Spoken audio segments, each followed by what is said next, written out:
நபிகள் நாயகம் ஸல்லல்லாஹு அலைஹி வஸல்லம் அவர்களிடத்திலே உமர் ரலியல்லாஹு அவர்கள் வருகின்றார்கள். அல்லாஹ்வின் தூதர் அவர்கள் வீட்டிலே இருக்கின்ற பொழுது, நபிகள் நாயகம் ஸல்லல்லாஹு அலைஹி வஸல்லம் அவங்க வீட்டிலே இருக்கின்ற பொழுது உமர் ரலியல்லாஹு அவர்கள் வருகின்றார்கள். அல்லாஹ்வின் தூதர் அவர்களுடைய வாழ்க்கையை பற்றி உமர் ரலியல்லாஹு அவர்கள் தெளிவுபடுத்துகின்றார்கள். ரசூலுல்லாஹ்வுடைய வாழ்க்கை எப்படி இருந்தது? வ இன்னஹு லஅலா ஹஸீரின், நபிகள் நாயகம் ஸல்லல்லாஹு அலைஹி வஸல்லம் அவர்கள் ஈச்ச ஓலையினால் செய்யப்பட்ட பாயிலே நபிகள் நாயகம் அவர்கள் படுத்து கிடந்திருந்தார்கள். மா பைனஹு வ பைனஹு ஷைஉன், அந்த பாய்க்கும் நபிகள் நாயகம் ஸல்லல்லாஹு அலைஹி வஸல்லம் அவர்கள் படுத்து கிடக்கிறார்களா, அதுக்கு மத்தியிலே எந்த ஒரு விரிப்புமே கிடையாது. ரசூலுல்லாஹ் அந்த பாயிலே படுத்து கிடக்கின்றார்கள். வ தஹ்த ரஅஸிஹி விசாதத்துன் மின் அதமின், தோலினால் செய்யப்பட்ட தலையணை ஒன்று நபிகள் நாயகம் ஸல்லல்லாஹு அலைஹி வஸல்லம் அவர்களுடைய தலைக்கு கீழால் இருக்கின்றது. ஹஷ்வுஹா லீஃபுன், அந்த தலையணைக்குள்ளே ஈச்ச நாறுகளால் அப்படியே குவித்து தோலால் செய்யப்பட்ட ஒரு தலையணையை நபிகள் நாயகம் ஸல்லல்லாஹு அலைஹி வஸல்லம் அவங்க தலைக்கு கீழால் வைத்து படுத்துக் கொண்டிருக்கிறார்கள். வைன்ன இந்த ரிஜ்லைஹி கரவன் மஸ்பூபன், நபிகளாருடைய காலுக்கு பக்கத்திலே இலைகள் குவிந்து கிடந்தது. இந்த ரஅஸிஹி அஹபுன் முஅல்லகத்துன், நபிகளாருடைய தலைக்கு பக்கத்திலே நபிகள் நாயகம் ஸல்லல்லாஹு அலைஹி வஸல்லம் அவர்களுடைய தலைக்கு பக்கத்திலே தோள்கள் தொங்கிக் கொண்டிருந்தது என்று உமர் ரலியல்லாஹு அவர்கள் நபிகளார் ஸல்லல்லாஹு அலைஹி வஸல்லம் அவர்கள் படுத்து கிடந்ததை பார்த்து விவரிக்கின்றார்கள். நபிகள் நாயகம் ஸல்லல்லாஹு அலைஹி வஸல்லம் அவங்கள பார்க்கிறாங்க. பார்த்தா நபிகள் நாயகம் ஸல்லல்லாஹு அலைஹி வஸல்லம் அவர்களுடைய முதுகை விலா பக்கத்தை பார்க்கின்ற பொழுது ஃபர்ஐது, உமர் அவர்கள் சொல்லுகின்றார்கள், நான் கண்டேன் அஸரல் ஹஸீரி ஃபீ ஜம்பிஹி, நபிகளாருடைய விலா பக்கத்திலே விலாப்புறத்திலே நபிகளாருடைய உடம்பிலே அந்த பாயினுடைய அந்த அச்சை நான் நபிகள் நாயகம் ஸல்லல்லாஹு அலைஹி வஸல்லம் அவர்களுடைய உடலிலே நான் பார்த்தேன். ரசூலுல்லாஹ் படுத்து கிடக்குறாங்க, பாயிலே படுத்து கிடக்கின்றார்கள். அந்த பாயினுடைய அச்சு என்ன செய்து முதுகுல பதுங்கி போய் இருக்குது. அதை பார்த்துட்டு உமர் ரலியல்லாஹு அவர்கள் சொல்லுகின்றார்கள், ஃபபகைது, நான் அழுது விட்டேன். நபிகளாருடைய நிலையை பார்த்து, அல்லாஹ்வின் தூதர் அவர்கள் இருந்த அந்த நிலையை பார்த்து நான் அழுது விட்டேன். அப்பொழுது அல்லாஹ்வின் தூதர் ஸல்லல்லாஹு அலைஹி வஸல்லம் அவர்கள் என்னிடத்திலே கேட்டார்கள், ஃபகால மா யுபகீக, உமரே நீங்கள் எதற்காக வேண்டி அழுகின்றீர்கள், உங்களை எது அழ வைத்தது என்று நபிகள் நாயகம் ஸல்லல்லாஹு அலைஹி வஸல்லம் அவர்கள் என்னிடத்திலே கேட்ட பொழுது, ஃபகுல்து யா ரசூலல்லாஹ், நான் நபிகளாரிடத்திலே கேட்டேன், யா ரசூலல்லாஹ், அல்லாஹ்வின் தூதர் அவர்களே, இன்ன கிஸ்ரா வ கைஸர, அந்த பாரசீக மன்னன் கிஸ்ரா, அதே போன்று கைசர் மன்னர், இவர்களெல்லாம் ஃபீமா ஹுமா ஃபீஹி, அவர்கள் எப்படி சுகபோகத்திலே இருக்கின்றார்கள் அல்லாஹ்வின் தூதர் அவர்களே. மன்னர்கள் சும்மாவா இருப்பாங்க?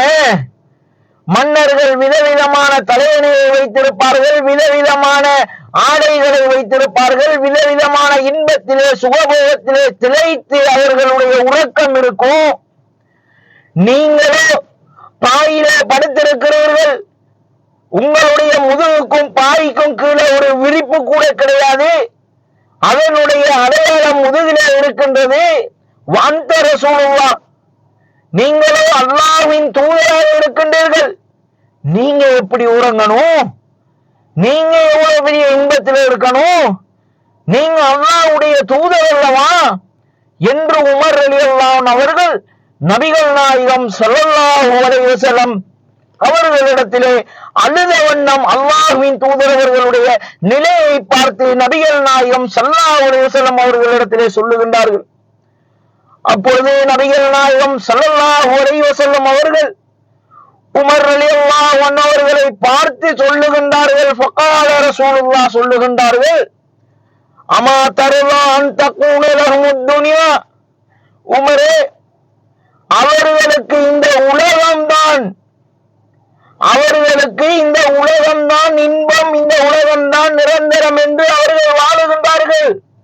வலனல் ஆகிரா, நமக்கு மறுமையை நாம் பொருந்திக் கொள்ள கூடாதா?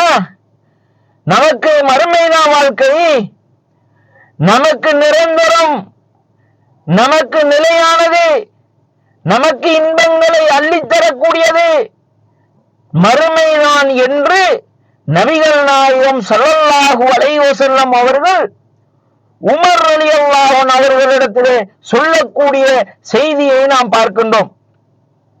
அப்ப இந்த மாதிரி நபிகள் நாயகம் ஸல்லல்லாஹு அலைஹி வஸல்லம் அவர்கள் நபித்தோழர்களுக்கு உலகம் என்பது அற்பமானது என்று தெளிவுபடுத்தியும் நபிகள் நாயகம் ஸல்லல்லாஹு அலைஹி வஸல்லம் அவர்களுடைய வாழ்க்கையையும் எவ்வாறுதான் வாழ்ந்து காட்டியிருக்கிறார்கள்.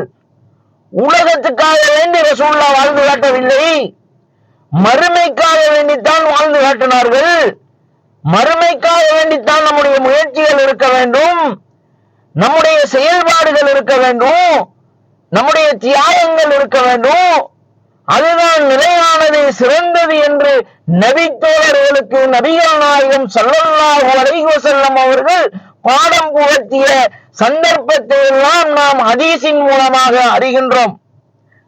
ஆகவே அன்பிற்குரியவர்களே, மறுமைதான் நிலையான வாழ்க்கை. அல்லாஹ் சொல்லுகின்றான்ல, வல் ஆகிரத்து கைருன், மறுமைதான் சிறந்தது, அபகா, அதுதான் நிரந்தரமானது, நிலையானது என்று அல்லாஹ் குர்ஆனிலே சொல்லுகின்றான்ல.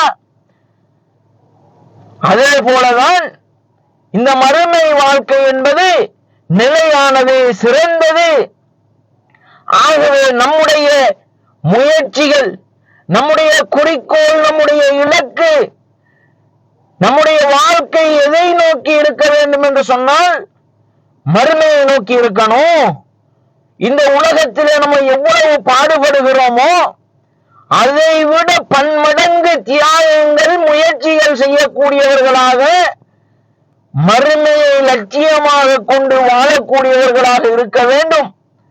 ஆகவே அன்பிற்குரியவர்களே, இந்த அற்பமான உலகத்தை வெறுத்தவர்களாக, இந்த அற்பமான உலகத்தினுடைய இன்பத்திலே நாம் மூழ்கி விடாமல், அதன் மூலமாக நாம் மூழ்கி நம்முடைய மறுமை வாழ்க்கையை நாசமாக்கி விடாமல், நம்முடைய மறுமை வாழ்க்கை நிலையானது, சிறந்தது என்பதை நாம் உணர்ந்து இந்த அற்பமான உலகத்தை வெறுத்து மறுமையை விரும்பக்கூடியவர்களாக இந்த உலகத்திலே வாழ வேண்டும். அவ்வாறு அல்லாஹ் தஆலா என்னையும் உங்களையும் வாழ வைக்க வேண்டும் என்று கூறி இந்த உரையை முடித்துக் கொள்கின்றேன். வாஹிரு தஅவானா அனில் ஹம்துலில்லாஹி ரப்பில் ஆலமீன்.